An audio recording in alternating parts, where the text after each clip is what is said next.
Ano naman yan? Nakapapag. Thank you, Lord.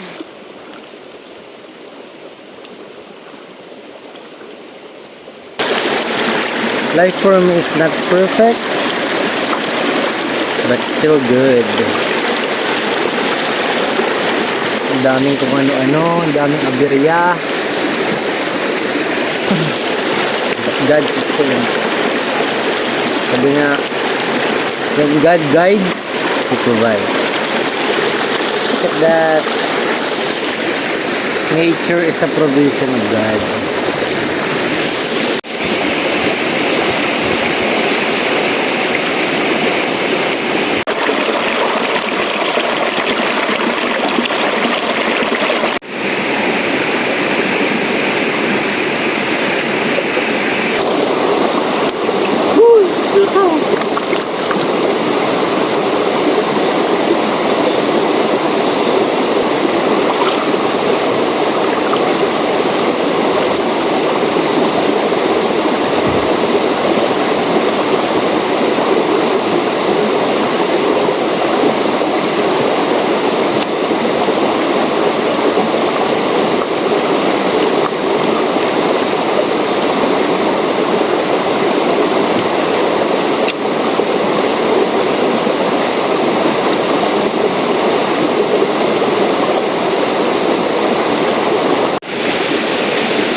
Itim mo na, Dario. Kakaalis mo. Bang.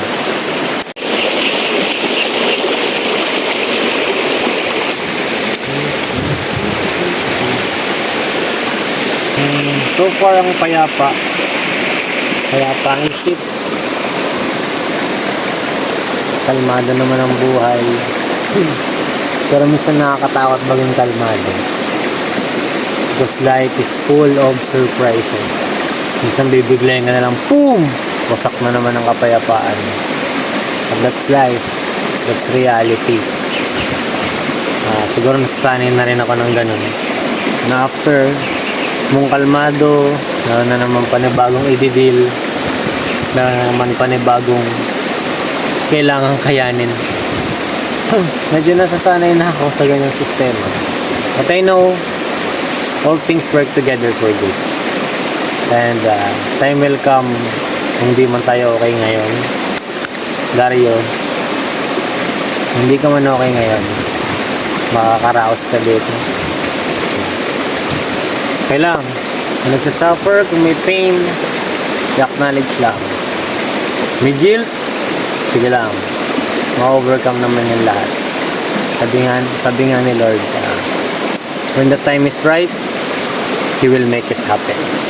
Kung ano man nangyayari ngayon, siguro, and I know and I believe na that's God's will, and that's God's redirection.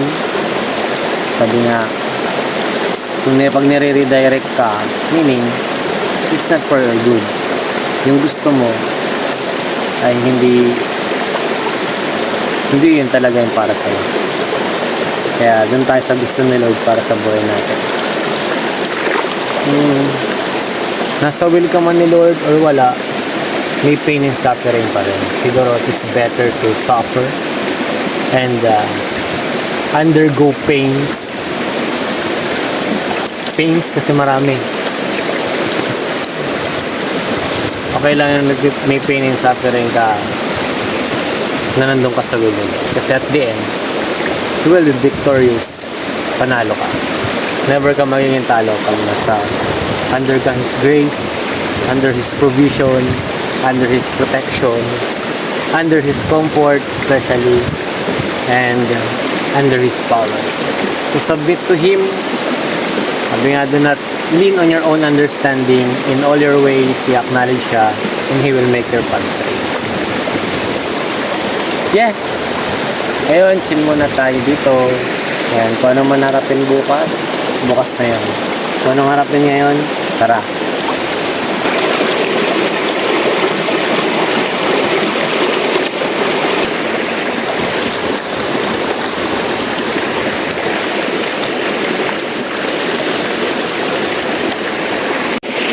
Napakalinaw ng water.